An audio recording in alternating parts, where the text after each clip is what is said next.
था कि जोरदार ओम हरे ओम माम काय दो रे दिल का लाड बदले स्थले कौस्तुभम नासाय गंगणम शर्वांगे हरिचंदनम सुरनतम कंठे चमुनावले गोपास्ते परिवेष्टितो विजयते गोपाल चूड़ावे आदित्यादि वसुरुद्रहास्ते देवानुग्रह तिलकंदो चंदो धर्मकामार्थ सिद्धाय मंसदेवाय ब्रह्मणाय जगत्पिताय कृष्णाय गोविंदाय नमो नमः।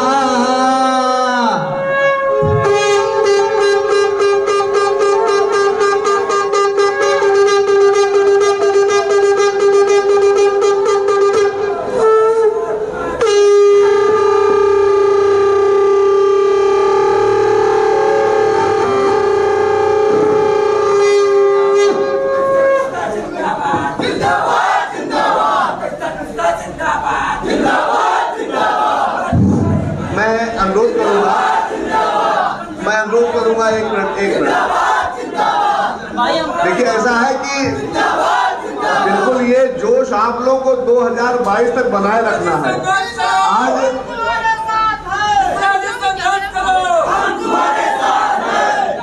आप लोग कृपया अपने अपने स्थान पर पहले बैठ जाएं। ये विचार गोष्ठी है, अगर इनको उखाड़ करके फेंकना है, इनको दोबारा उत्तराखंड भेजना है, तो आप सब लोगों को यहाँ पर संकल्प लेने के लिए बुलाया गया है और संकल्प शांति से लिया जाता है। कृपया आप लोग पीछे हो जाए, जहाँ जहाँ जगह मिल जाए वहाँ पर बैठ जाए और बाहर जो लोग खड़े हैं अगर बाहर कुर्सियां पड़ी हुई, क्योंकि यहाँ पर मुख्य बात देखिए आप लोगों ने सब लोगों ने दर्शन कर लिए, अब इनके विचार सुनने हैं, ये क्या कहना चाह रहे हैं, क्या बताना चाह रहे हैं, इसको सुनना बहुत गंभीरता वाली बात है। अनुशासन बनाए रखिए, शोर मत करिए और सब लोग बैठ जाओ। भाई जब गली में आप लोग यहाँ पर केडी द्विवेदी जी आपकी जिम्मेदारी आप बैठाइए, आगे जो कर देंगे बर्बाद जाएगा। आप लोग को बैठाओ, अयोध्या भाइयों को बैठाइए, सब कुछ है, सब लोग बैठ जाइए, फोटो खिंचवाइए, जिनको फोटो खिंचवाना बाहर ना खिंचवाइए। मैं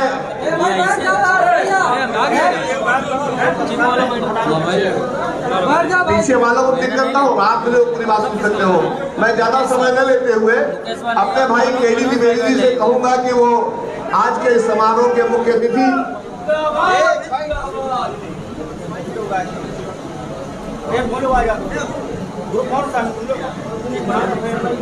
माननीय महोदय का ये निवेदन है कि पहले सब लोग शांति से बैठ जाएं। विचार गोष्ठी में कोई भंपड़ नहीं होना चाहिए, नारे नहीं होना चाहिए, बात को सुनना है। पहले आप लोग बैठ जाइए तब कार्यक्रम शुरू होगा।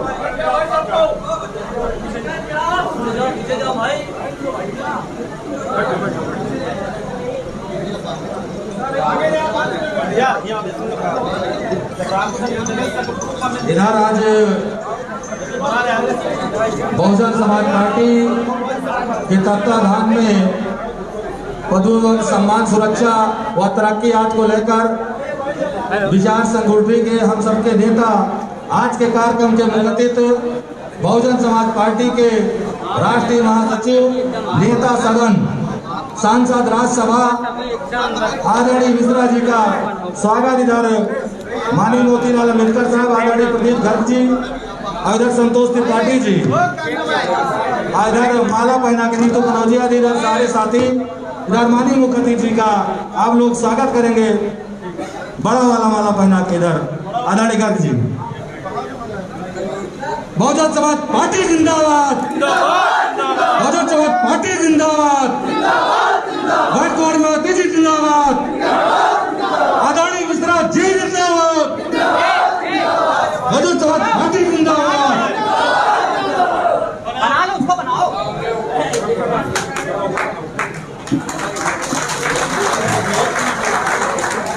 कैमरा लगा दे भैया को।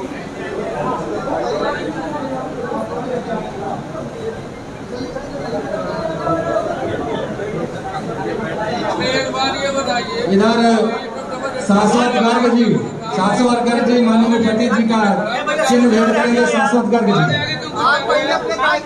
इधर कार्यकर्ताओं साथियों से निवेदन है पर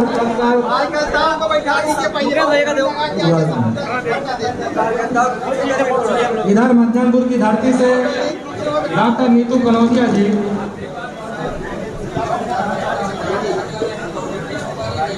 कार्यकर्ताओं से हाथ जोड़कर निवेदन है कि आप लोग आगे से हट जाइए। मेरा हाथ जोड़कर निवेदन है, आप लोग इधर कोई साथी नहीं, आप पत्रकार साथियों को आप लोग आगे आने दीजिए। इधर बहुजन समाज पार्टी की वरिष्ठ नेत्री डॉक्टर नीतू कनौजिया जी माननीय मुख्यमंत्री जी को चांदी का हाथी चिन्ह भेंट करेंगी डॉक्टर नीतू कनौजिया जी।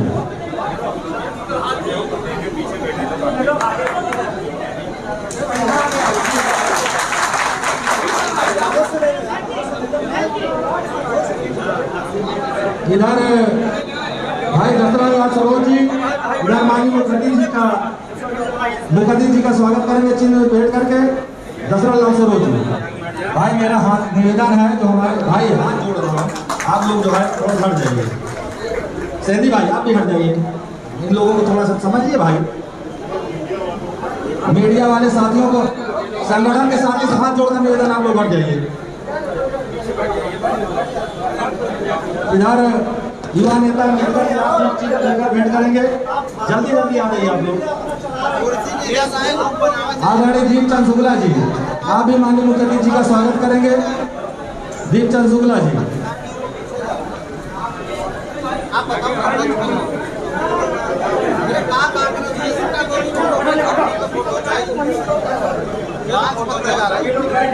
आदरणीय केडी शुक्ला जी जो हमारे वरिष्ठ वकील, आप भी माननीय मुख्यमंत्री जी का स्वागत करेंगे। इधर हमारे जो संगठन के साथी हैं, हाथ जोड़कर निवेदन कि आप लोग बैठ जाइए भाई। हाथ जोड़कर मेरा निवेदन है कि आप लोग माननीय मुख्यमंत्री जी के विचारों को सुनने आए हैं, आप लोग बैठ जाइए, बैठने का कष्ट करिएगा।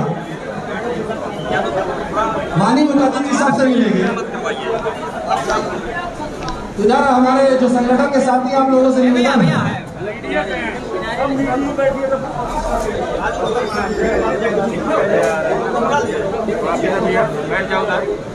इधर अफजल अम्बेडकर जो युवा नेता माननीय मुख्यमंत्री जी को चिन्ह भेंट करेंगे। इधर भाई संतोष त्रिपाठी जी जो इधर कार्यक्रम में बढ़ चढ़ के हिस्सा लिए, इधर माननीय मुख्यमंत्री जी का स्वागत करेंगे।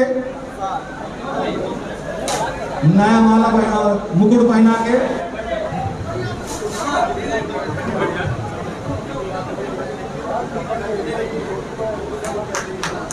और आदरणीय नकुल साहब का जो हमारे मान्य भाई जी की सरकार के कैबिनेट मंत्री ने आपका भी स्वागत करेंगे। आदरणीय संतोष त्रिपाठी जी पहन लें सर।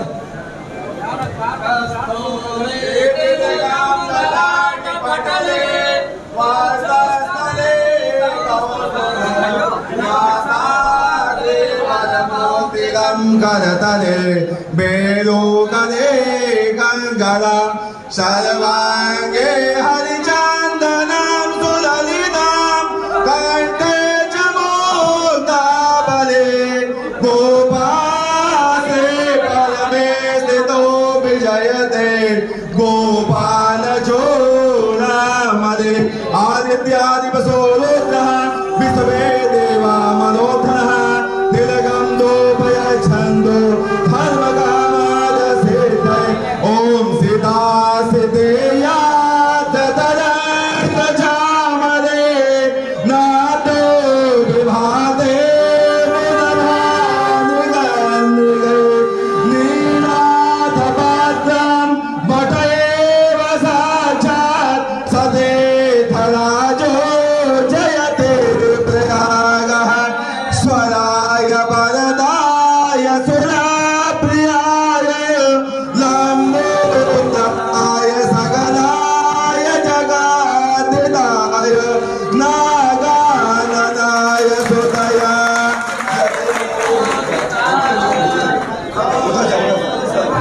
जगन्नाय नमो नमस्ते सर्वमाता विमुक्तो धनदान सुदान्विता मनोस्तो मनप्रसादेन भविष्यति।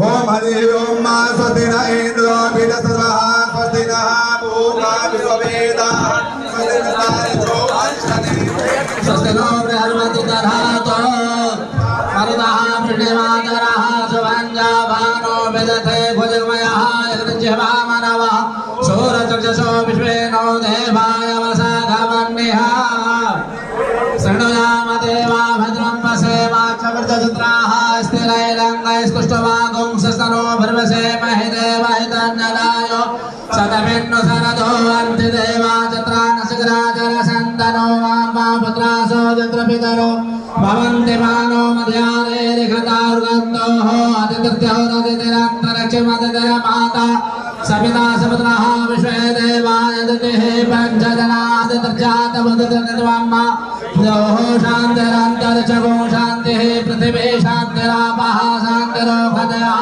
शान्तिः वनस्पतयः शान्तिर्विश्वे देवाः शान्तिर्मम शान्तिः सर्वगुं शान्तिः शान्तिरेव शान्तिः सामा शान्तिरेधि जतो जतः मे ततो नो भयं गुरो सन्नः गुरुप्रजाभ्यो भयं नः वसुभयः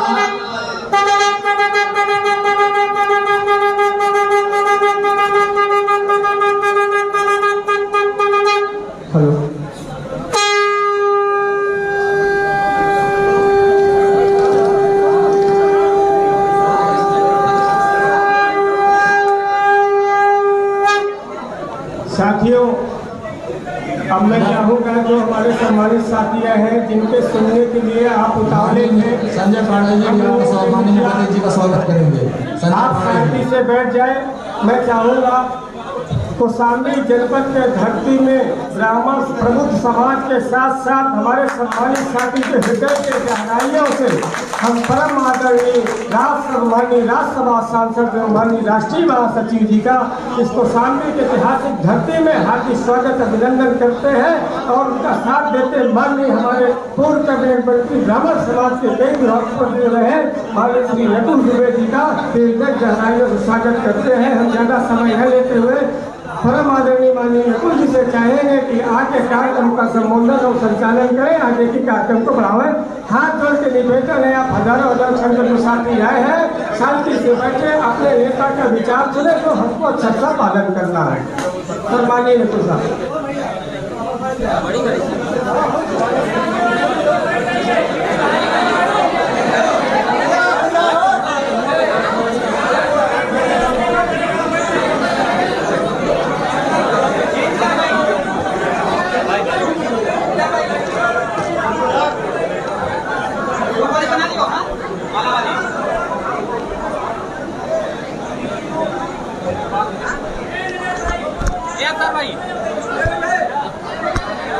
ठीक है।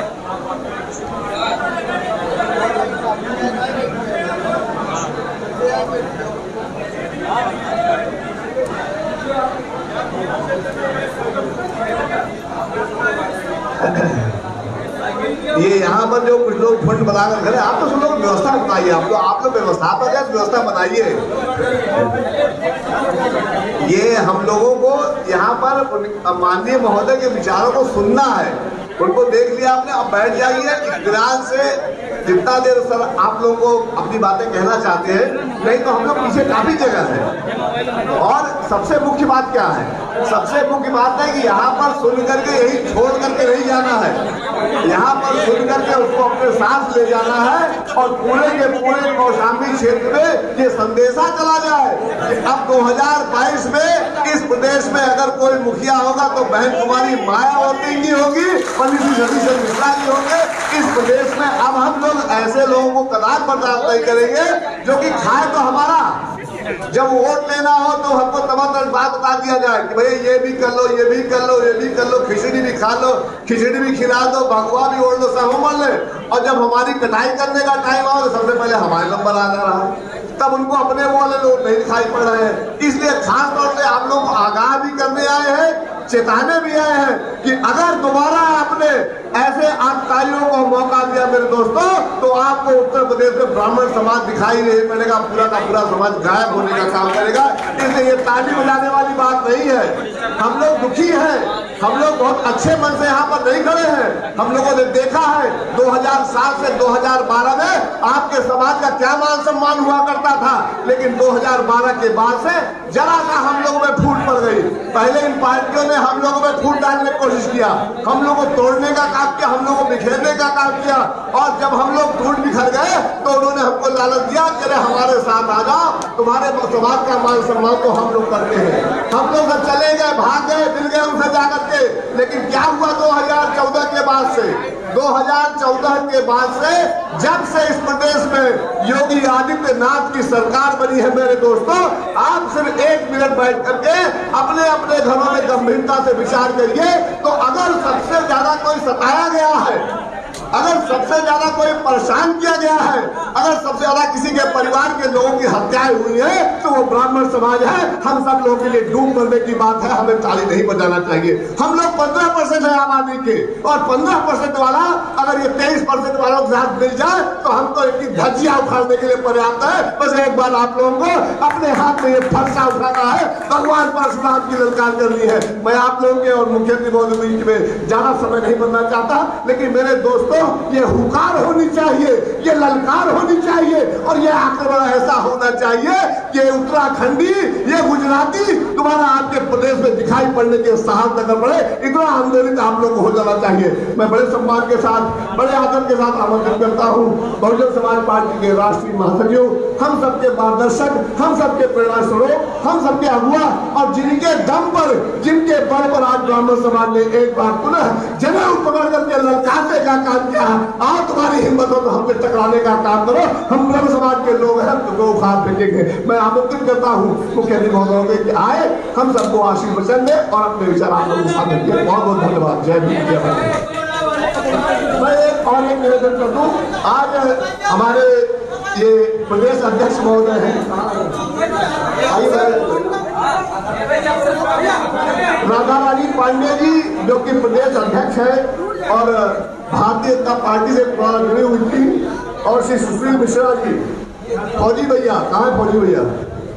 फौजी का आप ही लोगों की आवश्यकता है। आप सब लोग आज भारतीय जनता पार्टी छोड़ करके बहुजन समाज पार्टी की सदस्यता ले रहे हैं। हम सब लोग अपनी पार्टी, हमारे कार्यकर्ता महोदय जो सबका सम्मान करते हैं, आदर करते हैं, अपने पार्टी को दान करते हैं।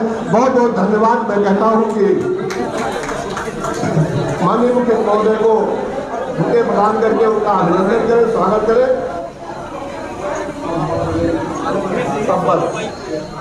पटाखे हो जाते हैं।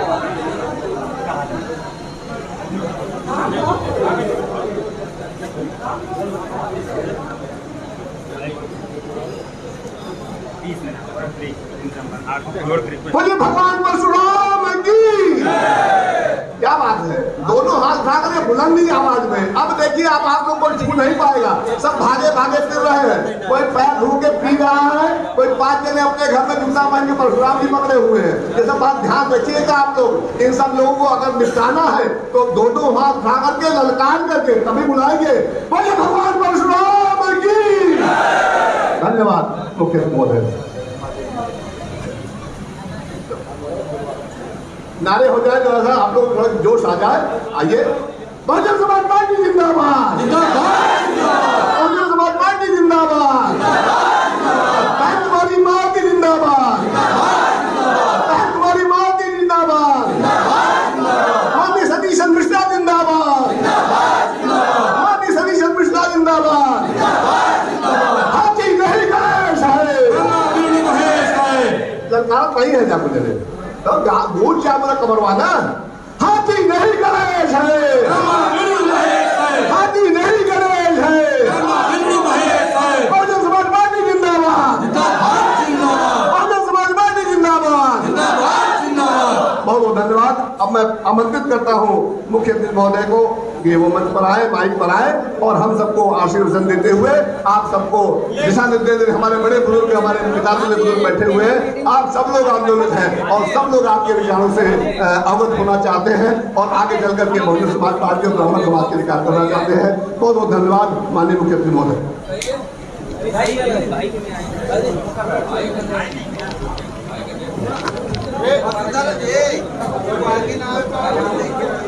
खाली थोड़ा पीछे करो और पीछे देखो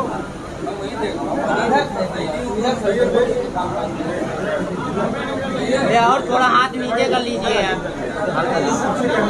मंच पर उपस्थित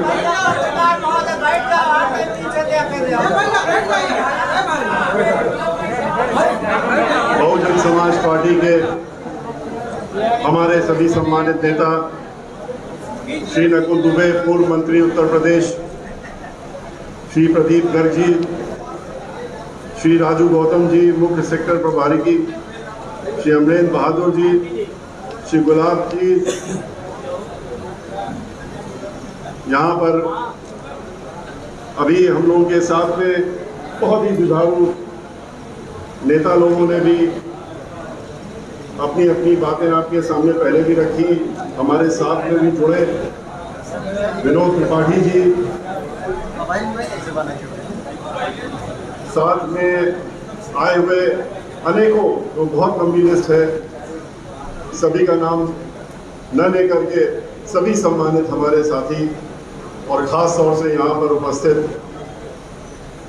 जो ये हम लोगों का प्रबुद्ध गोष्ठी है उसमें आए हुए प्रबुद्ध वर्ग के लोग और खास तौर से ब्राह्मण समाज के यहाँ पर आए हुए जो लोग मौजूद हैं। मैं अपनी बात शुरू करने के पहले भगवान श्री परशुराम जी के चरणों पर अपना शीश नवाता हूँ और भारत के संविधान के रचयिता जिनकी वजह से डॉक्टर भीमराव अंबेडकर आज हम लोग इस देश में इस शासन जो कुशासन है उसमें सांस लेने के सक्षमता रख रहे हैं, अदालतों में जा पा रहे हैं, कानून का दरवाजा खटखटा पाने की ताकत मिल रही है। डॉक्टर भीमराव अंबेडकर तथा बहुजन समाज पार्टी के संस्थापक मानवर श्री काशीदास जी को नमन करता हूँ। भाइयों, हमने ये पूरा कार्यक्रम जो प्रबुद्ध समाज का है अयोध्या से शुरू करके और उसके बाद पूरे प्रदेश में ले जाने का संकल्प लिया है। हम लोग अयोध्या से निकल करके अंबेडकर नगर होते हुए प्रयागराज होते हुए आज कौशाम्बी के जिले में आए हैं। और कौशाम्बी जो है उसके बारे में सभी लोग जानते हैं कि ये एक ऐसा स्थान है जहां पर के ब्राह्मण समाज के लोग खास तौर से पूरे प्रदेश में उनको ये माना जाता है कि निडर हैं और ये सही माने में भगवान श्री परशुराम के अनुयायी भी हैं और उनके वंशज भी। ये डरते दबते नहीं हैं। इसका सीधा एक उदाहरण है आपके सामने। पूरे कौशाम्बी जिले के लोगों ने या प्रदेश के लोगों ने देखा कि कौशाम्बी के निवासी कौशाम्बी में जिनका जन्म और रहने वाले श्री आपको मालूम है कि ब्रिजेश मिश्रा जी वही चैनल के हेड और कौशाम्बी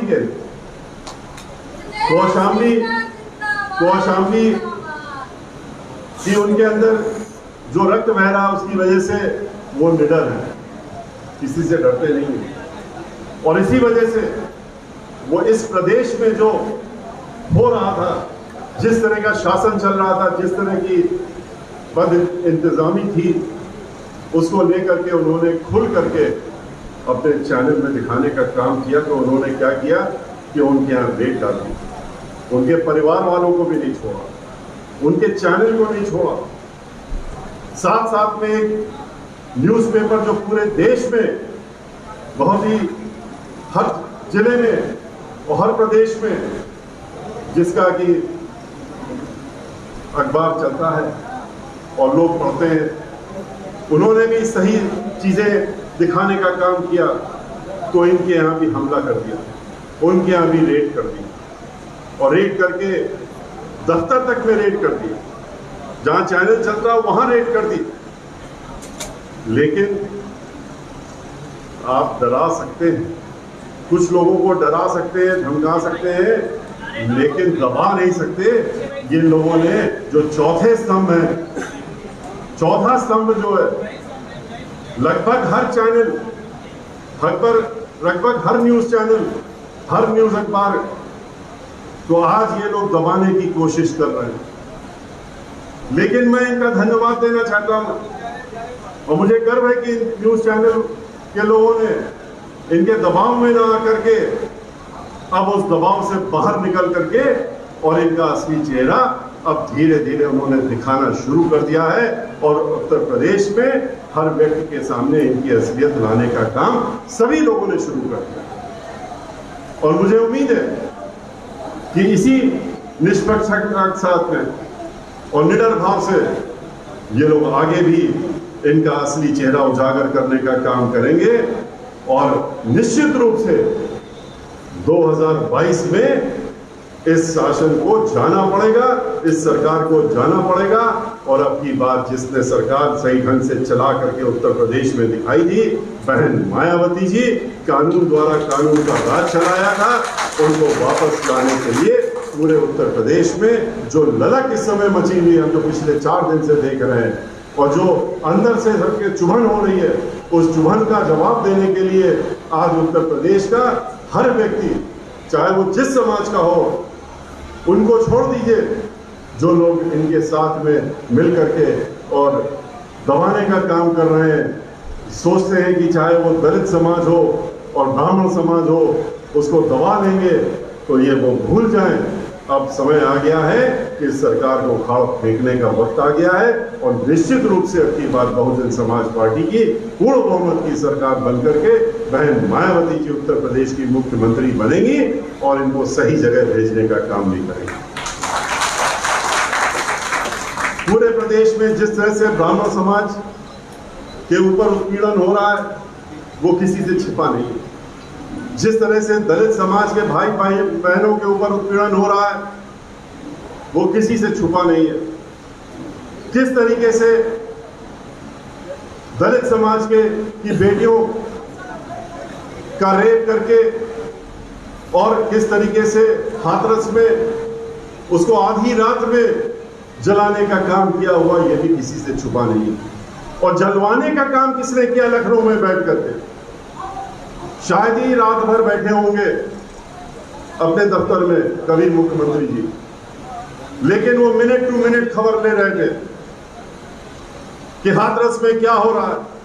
डिस्ट्रिक्ट मजिस्ट्रेट को निर्देश दिए गए थे कि देख लीजिए, सुबह ना होने पाए, भोर ना होने पाए, और उस लड़की को जो उसका शरीर आया था अस्पताल से लौट करके, उसको उनके माता पिता को न दे दीजिएगा और उनका वहां पर आप स्वयं उनके माता पिता को न दे करके आप खुद ही उनको जलाने का काम करें।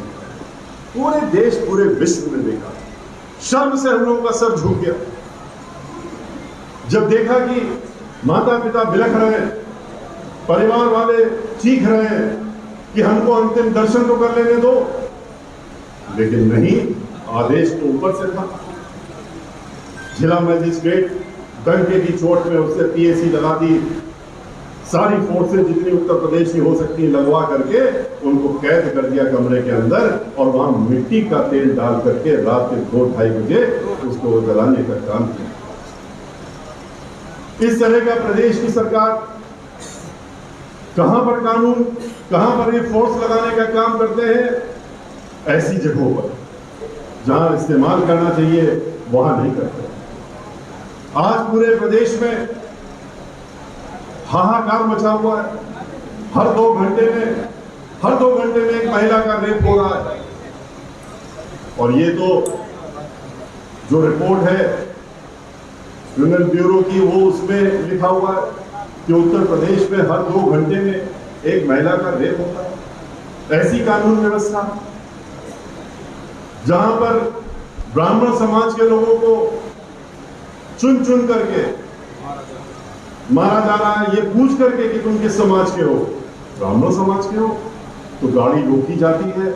लखनऊ में लोगों ने देखा दिन के समय किस तरह से रोक करके तिवारी परिवार का नौजवान व्यक्ति जो नौकरी करता था, रोका, उससे पूछा कि क्या नाम है, उसे नाम बताया, गाड़ी से बाहर, गाड़ी में बैठे बैठे गोली मारी। इस तरीके से प्रतापगढ़ में 5-5 ब्राह्मण समाज के लोगों को मारा ही नहीं, उनके घर पे आग लगा कर झोपड़ियां थी छोटी छोटी, मैं तो स्वयं गया था वहां पर उनके परिवार के लोगों से मिलने, और उनको जलाने का काम कर दिया। और मंत्री, वहां के मंत्री, कमीना मंत्री जो उस क्षेत्र के थे इस सरकार में, वो अपनी पीठ ठोक रहे थे, कहते बहुत अच्छा काम हुआ। इनको तो ऐसे ही सबक सिखाना चाहिए। और इसी तरीके से एक दो नहीं, चाहे झांसी हो, चाहे प्रतापगढ़ में हो, चाहे रायबरेली में हो, चाहे कानपुर में हो, चाहे कानपुर देहात में हो, कहीं पर भी हो, गिन गिन करके खास तौर से ब्राह्मण समाज के लोगों को ठीक उसी प्रकार से जैसे दलित समाज को टारगेट करते हैं, उसी तरह से ब्राह्मण समाज को करते हैं। और ये शासन में बैठ करके सामंतवादी ताकतें जो है, और उसके बाद वहां पर उनको मारने का ही, प्रताड़ित करने का, घर तोड़ देने का, शूट आउट कर देने का। गाड़ी फिसलती है, ले जा रहे होते हैं और गाड़ी फिसलती है, गाड़ी फिसल करके बाहर निकालते हैं और निकाल करके कहते हैं कि वो भाग रहे थे, हमने गोली मार दी। उसी तरह से गाड़ी एक बार नहीं, 2 बार नहीं, 4-4 बार फिसलती और बार बार गोली मार दी जाती है। चित्रकूट के पास बुंदेलखंड में कैसे एक ब्राह्मण समाज के जो व्यापारी था उसको इतना प्रताड़ित किया गया, बाद में उसको मरवा भी दिया गया, मार भी दिया गया। कहा गया उसने तो अपनी आत्महत्या कर ली। आज तक जब खुलासा हो गया कि इसको तो मारा गया था, मरवाया गया था, तो अभी तक पकड़ नहीं पाए। IPS अधिकारी को ढूंढ रहे हैं अभी तक। यहाँ तो 24 घंटे में ढूंढ करके, और फर्जी लोगों को भी, जो जिनका कोई मतलब ना हो, उनको ढूंढ करके उनका एनकाउंटर हो जाता है। यहाँ साल भर होने को हो रहा है, अभी तक नहीं ढूंढ पाए। तो क्यों? क्योंकि जो लोग उसमें लगे हुए थे वो सामंतवादी लोगों को बचाना था इनको, और जो समाज जिसका उत्पीड़न हो रहा है वो ब्राह्मण समाज का था। तो इसलिए आज हमको इनका असली चेहरा जो सामने आ रहा है वो दिख रहा है। ब्राह्मण समाज के लोग, इन्होंने सोचा इनको हम इतना भयभीत कर देंगे, इतना भयभीत कर देंगे, ये डर के दब के अपने घरों में डुबकी मार के बैठ जाएंगे, और उसके बाद हमको फिर हम श्री राम का नारा देंगे और ये हमको जो है वोट देने का काम कर देंगे। मैंने इसीलिए अयोध्या से अपना कार्यक्रम शुरू किया। मैं भगवान श्री राम के चरणों पर पहले गया, बजरंग बली के दर्शन करके, और मैंने ये गोष्ठी जो शुरू की इसको वहीं से शुरू करने का काम किया। वो बात दूसरी है कि जब हम अयोध्या गए तो हमारे ऊपर 50 प्रश्न चिन्ह लगा दिए गए, और 50 लोगों ने रोकने का काम किया और ये कहने का काम किया कि आप अयोध्या में दर्शन करने क्यों आए, आप अयोध्या क्यों आए। अयोध्या हमने पूछा क्यों, हम नहीं आ सकते। बोले नहीं, ये तो खाली वो लोग आ सकते हैं जिनके पास लाइसेंस है यहाँ का, आपके पास तो कुछ नहीं है लाइसेंस यहाँ का आने का। अब अयोध्या जाने का लाइसेंस लेना पड़ेगा। मैं भी ब्राह्मण समाज से ताल्लुक रखता हूँ, ब्राह्मण समाज में जन्मा हूँ। हम लोग सुबह, ब्राह्मण समाज के जितने लोग हैं, हम लोगों के जो संस्कारों में डाला गया है कि सुबह उठो, पहले स्नान करने के बाद ध्यान करने का काम करो, और भगवान श्री राम के चरणों में हम लोग शीश नवा करके, भगवान शिव जी के चरणों में शीश नवा करके, बजरंग बली का पाठ करके, हनुमान चालीसा का पाठ करके, माँ दुर्गा का पाठ करके, और तब घर से निकलते हैं बाहर। तो हमको ये रोक रहे हैं कि आप वहां क्यों जा रहे हो। तो इस तरह की इनकी सोच है कि क्योंकि वहां पर अयोध्या जब अगर हम नहीं जाते, जहाँ जाने नहीं देना चाहते थे, तो वहां के ब्राह्मण समाज के जो पुरोहित हैं, जो पंडित लोग हैं, उनसे मुलाकात नहीं होती। जो दर्द उन्होंने वहां का बयां किया है, अगर हम नाम लेने लगे वहां के लोगों, तो ये सीधे उनके यहाँ हमलावर हो जाएंगे। हमारे जाने के बाद ऐसे ही वहां पर कई लोगों के ऊपर हमलावर हो गए कि आपने क्यों दर्शन करा दिए, आपने क्यों उनको यहाँ पर आने दिया। लेकिन उनका दर्द जो ब्राह्मण समाज के वहाँ के पंडित पुरोहित हैं और उनकी जो पीड़ा है वो मैंने अपनी स्वयं की आंखों से देखी। किस हाल में वो लोग वहां पर रह रहे हैं, किस हालातों में उनको अपना गुजर करना पड़ रहा है। कितनी इन लोगों से जो आते हैं खाली 200-200 करोड़ रुपए एक दिन में खर्च करके चले जाते हैं अपने कार्यक्रम में। माननीय मुख्यमंत्री जी का कार्यक्रम होता है, दिल्ली से किसी के आने वाले कार्यक्रम होता है तो 200 करोड़ रुपए एक दिन में उड़ा देते हैं। लेकिन अयोध्या में आप लोग जरूर जाइए और जाकर के देखिए तो वहां पर क्या डेवलपमेंट हुआ है। मैं तो पूरे अयोध्या में घूम के आया, मुझे तो कहीं नहीं दिखा जो ये कहते हैं मैंने 20 हजार करोड़ रुपया खर्च कर दिया वहां पर अयोध्या को बनाने के लिए। क्या बनाया, कहां खर्च कर दिया? आपने लाखों लाखों करोड़ों रुपए तो चंदे में उठा लिए अयोध्या के नाम पे, भगवान श्री राम के नाम पे। जब सर्वोच्च न्यायालय ने निर्णय दिया तब वहां पर जमीन मिली है ट्रस्ट को, और ट्रस्ट का जिस तरह से खुलासा मीडिया के लोगों ने किया कि किस तरीके से वहां का रुपया जो हजारों करोड़ रुपया इनके पास है किस तरीके से उसका दुरुपयोग हो रहा है, वो भी सामने आ गया।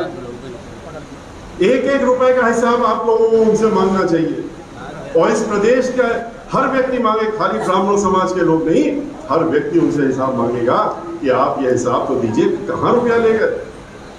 क्या खाली ये रुपया आपने इकट्ठा किया था भारतीय जनता पार्टी के कोष में डालने के लिए, वहां के नेताओं को ऐश और आराम कराने के लिए, 5 सितारा होटलों में घुमाने के लिए, 100 हेलीकॉप्टर जो आपने तैयार किए हैं उत्तर प्रदेश के चुनाव के लिए, उसके लिए 500 आपने रथ बनाए हैं उत्तर प्रदेश के लिए अगले चुनाव के लिए, उसके लिए ये रुपया मंदिर के लिए दिया गया था।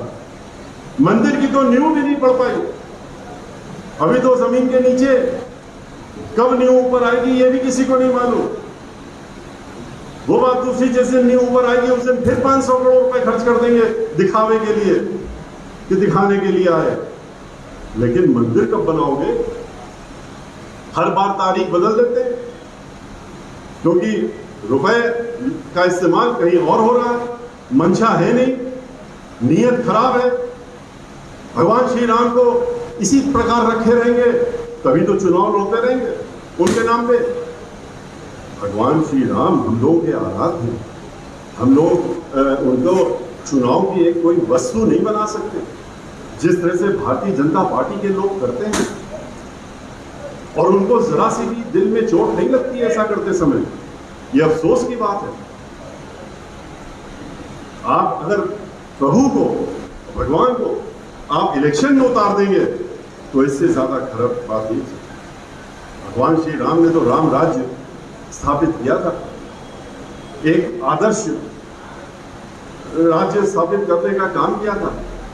क्या यही आदर्श राज्य था जो उन्होंने कल्पना की? कभी ऐसा आदर्श राज्य देखा हो जहां ब्राह्मणों को के कत्ल हो जाए?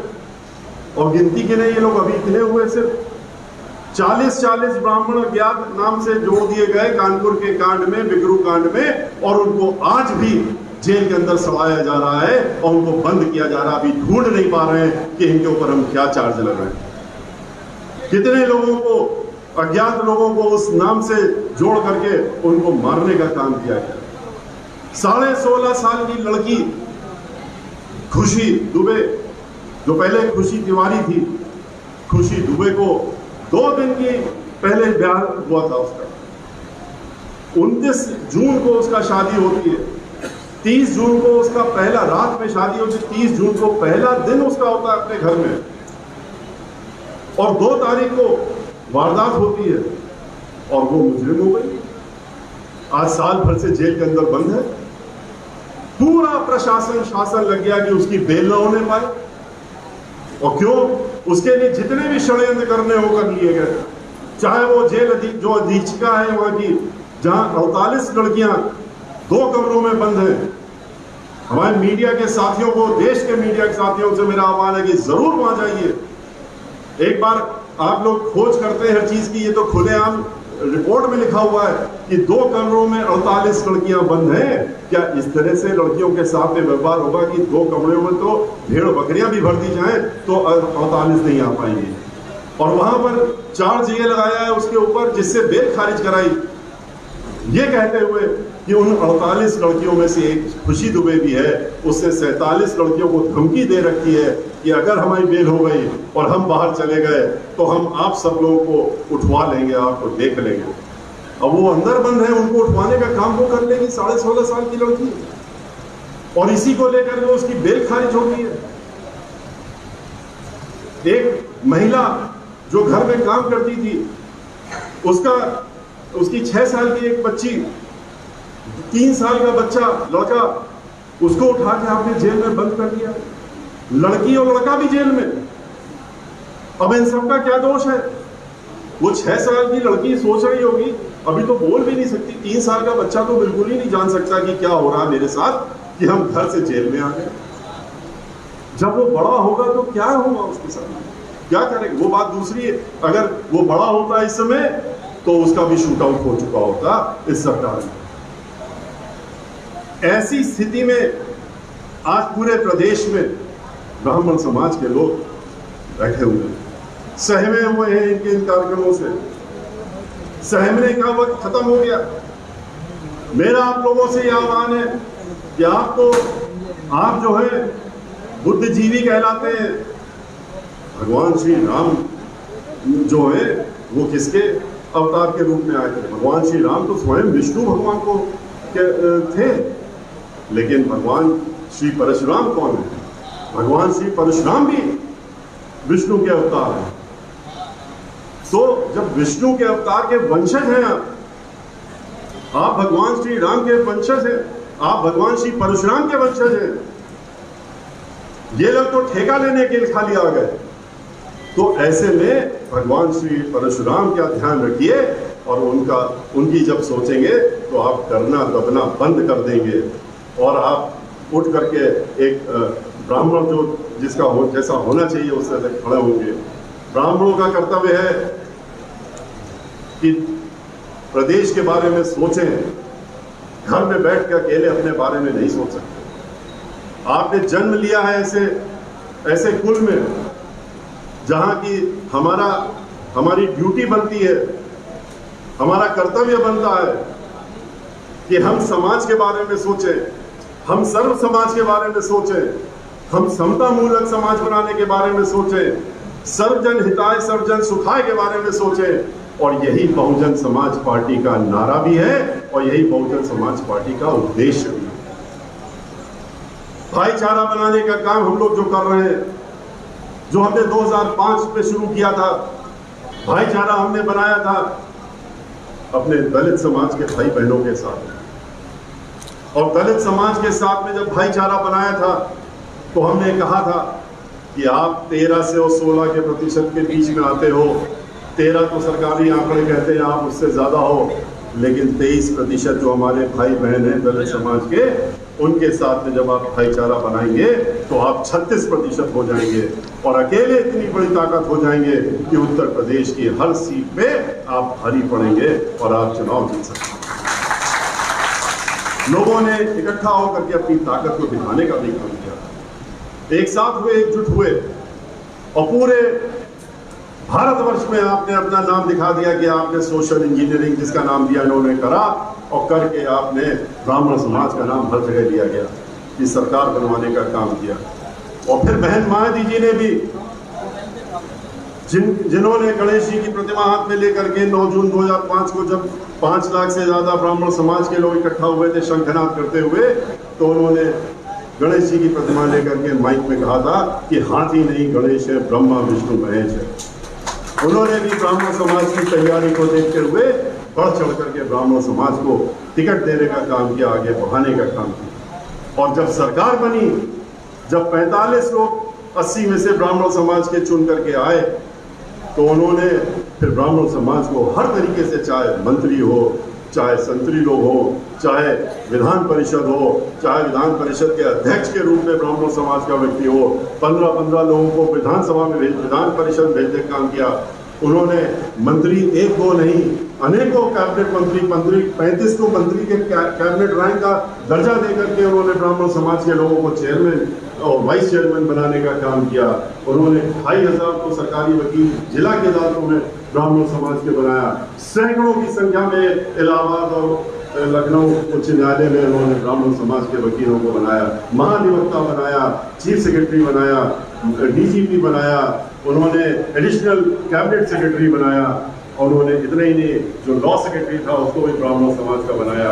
और जिले जिले में हर जगह जहां पर भी ब्राह्मण समाज की भागीदारी हो सकती थी अन्य समाज के साथ साथ में ब्राह्मण समाज को भी बढ़ चढ़ करके भागीदारी देने का काम किया। आज की तरह नहीं कि ब्राह्मण समाज में जो उनके एमएलए हैं भारतीय जनता पार्टी में वो सबसे ज्यादा दुखी है अगर है तो वही एमएलए लोग हैं जो 2-3 मंत्री बना के रखे भी हैं। उन्होंने गुलदस्ते के तरीके से उनको कोई काम नहीं दिया गया, वो अपने विभाग का काम नहीं कर सकते।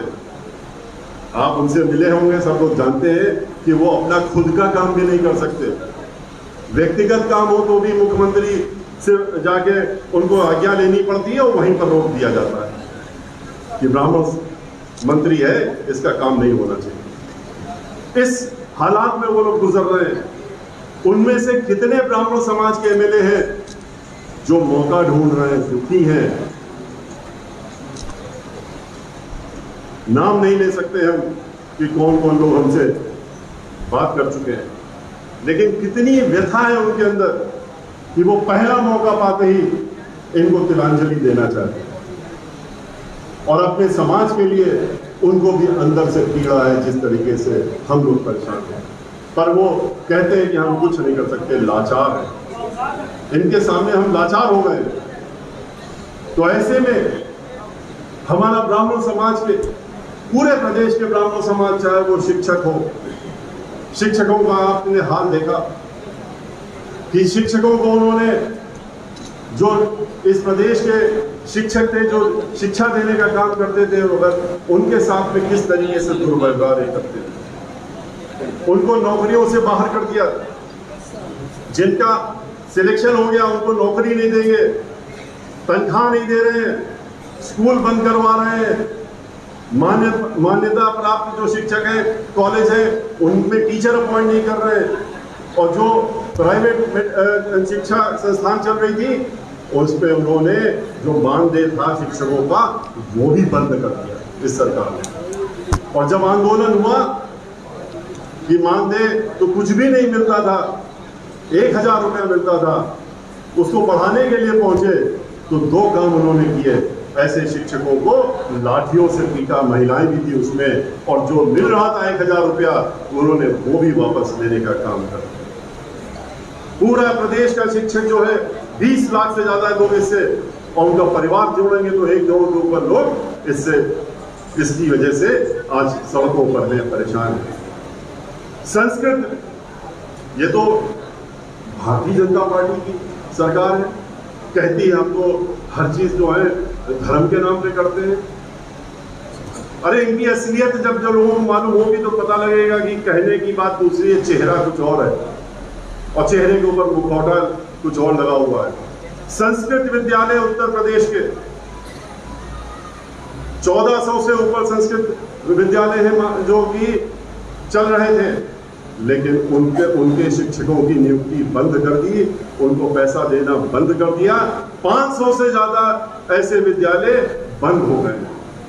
महाविद्यालय संस्कृत के जो चल रहे थे 500 के ऊपर, उसमें से आधे से ज्यादा बंद हो गए। प्रयागराज में ही 42 महाविद्यालय थे, उसमें से 19 बंद हो गए। जहां आपके करीब का प्रयागराज की बात कर रहे हैं। क्यों? क्योंकि इनकी नीयत यह है कि वहां पर हम जब टीचर की नियुक्ति नहीं करेंगे, कितनी दूर की प्लानिंग बनाते हैं कि कैसे खत्म किया जाए इसको, कैसे सनातन धर्म को खत्म करें, सनातन धर्म को उखाड़ के फेंका कैसे जाए। इसकी नीयत जो है इनकी बहुत गूढ़ सोच होती है, बैठ के बहुत गंभीरता से प्लानिंग करते हैं। इसमें भी बहुत गंभीरता से प्लानिंग की इन्होंने, और प्लानिंग ये करी इन्होंने कि हम यहाँ पर जो कॉलेज हैं इसमें हम नियुक्ति बंद कर देंगे। जो टीचर रिटायर हो गए उसको संस्कृत के उनको नहीं भरेंगे। आधे कॉलेज ऐसे हैं जिसमें एक टीचर खाली रह गया है। जब एक संस्कृत महाविद्यालय में टीचर रह जाएगा, चपरासियों से कहते हैं, क्लर्क से कहते हैं कि तुम क्लास में बैठ जाओ, तो वहां पर स्टूडेंट कहां से आएगा, विद्यार्थी कहां से आएगा? जब विद्यार्थी नहीं होगा तो इन्होंने अगला कदम उठाया, पहले बंद करा नियुक्ति, पहले बंद करा टीचरों को भेजना, फिर कह दिया ये तो अब यहाँ विद्यार्थी नहीं है। और अभी जो आदेश जारी किया इन्होंने, अभी हाल में आदेश जारी किया, इन्होंने कहा कि अब ये अगर 50 विद्यालय हैं तो इसको 20 में कर दो और 30 को बंद कर दो, क्योंकि यहाँ विद्यार्थी नहीं है। विद्यार्थी कहां से होगा जब पढ़ाने वाला शिक्षक नहीं होगा? और इस तरीके से उन्होंने, जहां पर संस्कृत में आप भी जानते हैं चारों वेदों में से 1100 से ज्यादा अलग तरीके के उसमें से पाठ पढ़ाए जाते हैं, तो उन विद्याओं को लुप्त करने के लिए, खत्म करने के लिए उन्होंने एक ये नया तरीका बनाया और कहा कि मॉडर्न पढ़ाई में जो विद्याएं होती हैं, कंप्यूटर सीखो, ये सीखो, वो सीखो। संस्कृत को ही, इस देश की संस्कृत जो है वो संस्कृत पाठशालाओं से चल रही थी, उसको बंद करने के लिए, जिससे कि जो बच्चे पढ़ रहे हैं संस्कृत के, उनको कोई नौकरी ना मिल सके। जब नौकरी नहीं मिलेगी तो कोई संस्कृत पढ़ने नहीं जाएगा, कोई पाठशाला में नहीं जाएगा, कोई ज्योतिष का पढ़ाई करना है, पंडिताई की करना है और विद्याओं की करना है, उसमें तो 1100 से ज्यादा विद्याएं हैं, वो बंद कर देंगे। जब बंद कर देंगे तो अपने आप ये पुजारी और ये पाठ और ये सब जो है ये भी बंद हो जाएंगे। आगे चल के ये सब के सब समाप्त हो जाएंगे। इतनी बड़ी योजना है कि इस प्रदेश से ये क्या, किस तरह से भारतीय जनता पार्टी सोच रही है, ये सोच के बाहर है। लेकिन जब समझने की कोशिश करिए अंदर जाके, तब इनकी सोच समझ में आती है कि ये तो सनातन धर्म को ही खत्म कर देना चाहते हैं, उसको ही समूल खत्म कर देना चाहते हैं और खाली कुछ मठ में उसको सीमित कर देना चाहते हैं कि जिस तरीके से वो चलाना चाहें वो चलाएं। जितने मंदिर हैं अच्छे, जितने बड़े बड़े मंदिर हैं, उनका अधिग्रहण करा जा रहा है। अधिग्रहण कानून बना करके उनको अधिग्रहण कर लेने की योजना बन रही है कि जहां पर लोग जाते हैं माथा टेकने, उसको सरकारी कर दो। जब सरकारी कर दोगे तो लोग अपने आप आना बंद कर देंगे। इस तरीके से ये भी जो है तरीका निकाल करके इस प्रदेश से, यहाँ से धर्म का बिल्कुल नामी निशान खत्म कर दो। बस खाली वोट धर्म के नाम लो, लेकिन सोच ऐसी है जो बहुत ही अधर्मी सोच है इनकी और धर्म के खिलाफ की सोच है, और इसको हम लोगों को जानने की जरूरत है, समझने की जरूरत है और समझ करके लोगों को भी बताने की जरूरत है। इसलिए भाइयों, मेरा आपसे अनुरोध है कि एक बार फिर से आपने जिस तरीके से 2007 में भाईचारा बना करके और आपने सरकार को उखाड़ फेंकने का काम किया था, आज जिस तरह से किसान दुखी है, विद्यार्थी दुखी है, जो पढ़े लिखे हैं जिनको नौकरी नहीं मिल रही है वो दुखी हैं, जो पीएचडी करके हाथ पे लेके घूम रहे हैं उनको आत्महत्या करने की जरूरत पड़ रही है, क्योंकि उनसे ये कहते हैं पकौड़ा बेचो। और जब पकौड़ा बेचना कुछ लोगों ने शुरू किया, उन पढ़े लिखे लोगों ने, तो कहा कि आपके पकौड़ा भी नहीं आपके बिक रहे हैं, क्योंकि आपने तेल और घी इतना महंगा कर दिया है, हर चीज की महंगाई इतनी बढ़ा दी है कि उतने में वो बिकने वाला नहीं है। तो हर तरीके से आप मार रहे हैं, चाहे कोई भी हो, कोई भी वर्ग आदमी हो, जितने कारखाने हैं वो एक एक करके सब बंद हो रहे हैं। जब कारखाने बंद होते हैं तो मजदूर बेरोजगार हो जाते हैं। और इस तरह का जो एक माहौल बना रखा है इन्होंने, और इस प्रदेश को ऐसे स्थान पर पहुंचाने का काम कर दिया है, जो समाजवादी पार्टी में गुंडागर्दी चलती थी, दहशतगर्दी चलती थी, समाजवादी पार्टी में किस तरह से ब्राह्मणों के ऊपर अत्याचार होता था वो किसी से नहीं छुपा है। किस तरह से कन्नौज में जो मैगजीन में और अखबारों में फोटोएं छपी थी उस समय सबने देखी थी, किस तरह से नीरज मिश्रा का सर कटवा करके और लखनऊ मंगवाया गया था, वो भी सबको कोई नहीं भूल सकता। समाजवादी पार्टी के दौरान जब हुआ था, जिसकी वजह से ब्राह्मण समाज इकट्ठा हुआ था और इनको उखाड़ के फेंकने का काम किया था। लेकिन आज समाजवादी पार्टी में जिस तरह से दहशत थी, गुंडागर्दी थी, ठीक उसी प्रकार से आज उत्तर प्रदेश में कुछ चुने हुए लोगों के अपना आशीर्वाद दे करके और ये लोग सरकार के लोग इसी तरह की दहशत फैला करके आतंक फैलाने का काम कर रहे हैं। और इसलिए इकट्ठा होने की जरूरत है, एकजुट होने की जरूरत है, भाईचारा बनाने की जरूरत है।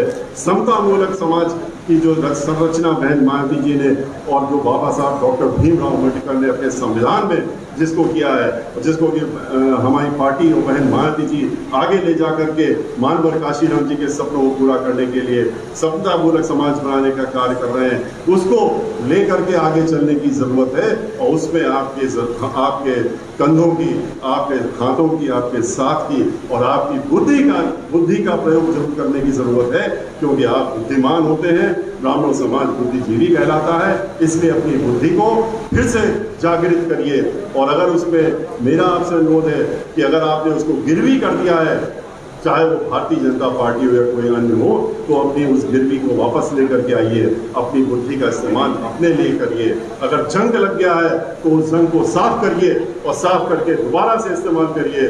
और जब आप इस्तेमाल करेंगे तो आप 3 करोड़ के ऊपर हैं यहाँ पर उत्तर प्रदेश में, 13% अगर गिन लें तो भी 3 करोड़ के ऊपर ब्राह्मण समाज के लोग 25 करोड़ में उत्तर प्रदेश में हैं। और इतनी बड़ी संख्या होने के बाद में किसी सामंतवादी से डरने की जरूरत आपको नहीं है, आपको एकजुटता दिखाने की जरूरत है। और एकजुटता दिखाएंगे तो आपके साथ में सभी लोग जुड़ जाएंगे। आपने देखा किस तरीके से जब बहन मायावती जी की सरकार थी तो एक भी दंगा, एक भी फसाद नहीं होता था, सारी कौमें एक साथ चलती थी, कोई आपस में टकराव नहीं, कोई आपस में बिखराव नहीं, सब लोग इकट्ठा होकर चलते थे। लेकिन जैसे ही इनकी सरकार होती है तो ये धर्म के नाम पे, कौमों के नाम पे, जात के नाम पे सबको लड़वाने का काम शुरू कर देते हैं और सिर्फ अपना सत्ता बनाए रखने के लिए, अपना उल्लू सीधा करने के लिए। इसलिए आपसे अनुरोध है कि अपनी पूरी ताकत दिखा करके और अपनी बात एक साथ होकर के, एकजुट होकर के इस आतंक को खत्म करने के लिए बहुजन समाज पार्टी के साथ में मिल करके, हमारे साथ में मिलकर के बहन मायावती जी के हाथ मजबूत करिए और अब की बार हम लोग उनको 5वीं बार उत्तर प्रदेश का मुख्यमंत्री बना करके इस प्रदेश में दोबारा खुशहाली ला सके। इसी के साथ मैं अपनी बात समाप्त करता हूँ, आपसे विदा लेता हूँ। जय भीम, जय भारत, जय भारत।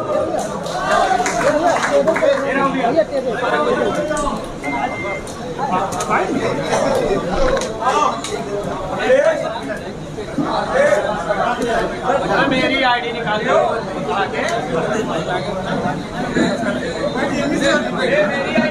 राणा भाई, आओ।